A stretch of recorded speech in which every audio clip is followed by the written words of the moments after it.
यमुना जी में कालिया नाग का एक कुंड था और जल विष की गर्मी से खौलता रहता था।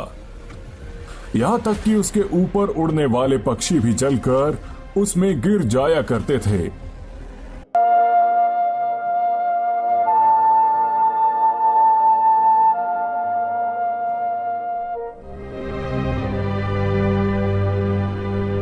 एक दिन बालकृष्ण अपने मित्र बाल ग्वालों के साथ यमुना जी के किनारे अपनी गाय चराने गए। उस दिन गर्मी बहुत ज्यादा थी। सारी गायें और ग्वाल बालों का प्यास से गला सूख रहा था, इसलिए नदी देखते ही सबने नदी के जल का सेवन किया। उस समय यमुना जी का पानी कालिया नाम के एक नाग के वहां रहने से विषैला हो चुका था। उस विषैले पानी को पीते ही सब गाय और ग्वाल बाल बेहोश होकर गिर पड़े। उसके विषैले जल को छूकर जब हवा किसी पेड़, पौधे और घास या किसी पशु पक्षी का स्पर्श करती, तब वह उसी समय मर जाते थे। अपने मित्रों की ऐसी हालत देखकर बालकृष्ण ने अपनी योग माया से उन्हें फिर से सचेत कर दिया। चेतना आने पर वे सब यमुना जी के तट पर उठ खड़े हुए और आश्चर्यचकित होकर एक दूसरे को देखने लगे।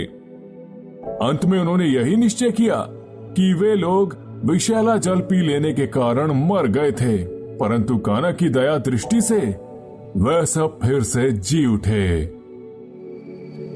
जब बालकृष्ण ने देखा कि कालिया नाग के विष से यमुना जी भी दूषित हो गई हैं, तो यमुना जी को शुद्ध करने के लिए उन्होंने वहां से उस नाग को निकालने का प्रण लिया। वह अपनी कमर कसकर एक बहुत ऊंचे कदम के पेड़ पर चढ़ गए और वहां से उस विषैले जल में कूद पड़े।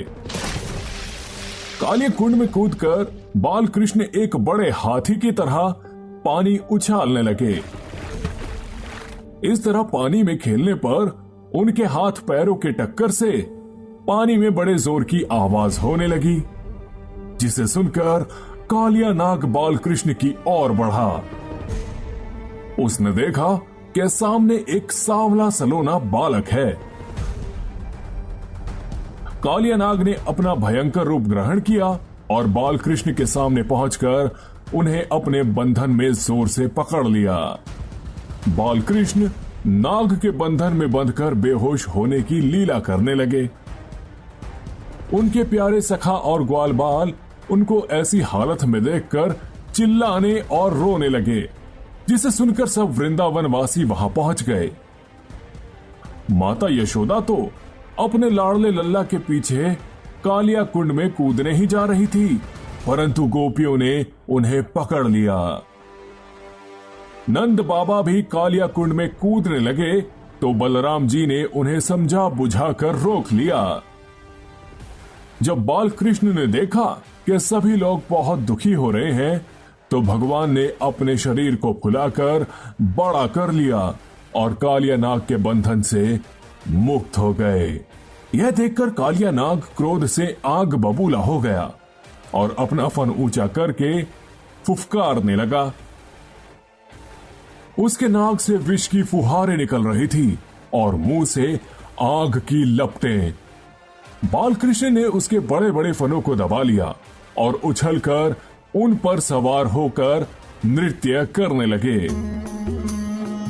अपने प्रिय भगवान को नृत्य करता देखकर अनेक देवता आ गए और ढोल मृदंग बजाने लगे। कालिया नाग के 100 फन थे। वह अपने जिस फन को झुकाता था, उसी को बालकृष्ण अपने पैरों की चोट से कुचल डालते। इससे कालिया नाग की सारी शक्ति क्षीण होती चली गई। भगवान के नृत्य से कालिया नाग का एक एक अंग चूर चूर हो गया। अपने पति की ऐसी दुर्दशा देखकर कालिया नाग की पत्नियां भगवान की शरण में आई और बोली, भगवान, इस अपराधी को दंड देना उचित है। यह इसकी किसी साधना का फल है जो यह आपके चरणों की धूल पाने का अधिकारी हुआ है। यह तो मूर्ख है जो आपको पहचानता नहीं है। इसलिए इसे क्षमा कर दीजिए। हमारे पति को हमें वापस लौटा दीजिए। नाग पत्नियों को इस तरह दया याचिका करते देख भगवान ने दया करके कालिया नाग को छोड़ दिया। धीरे धीरे कालिया नाग को चेतना आई और वह अपना सर झुकाकर भगवान श्री कृष्ण के बाल रूप से बोला, भगवान, मैं तो जन्म से ही दुष्ट और क्रोधी स्वभाव का हूं। इसी स्वभाव के कारण मैं किसी को भी डस लेता हूं। अब आप अपनी इच्छा से जैसा उचित समझें मुझ पर कृपा करें या दंड दें। तब बाल कृष्ण ने कालिया नाग से कहा, हम तुम्हें माफ करते हैं, पर अब तुम्हें यहां नहीं रहना चाहिए। अपने परिवार के साथ यहां से चले जाओ।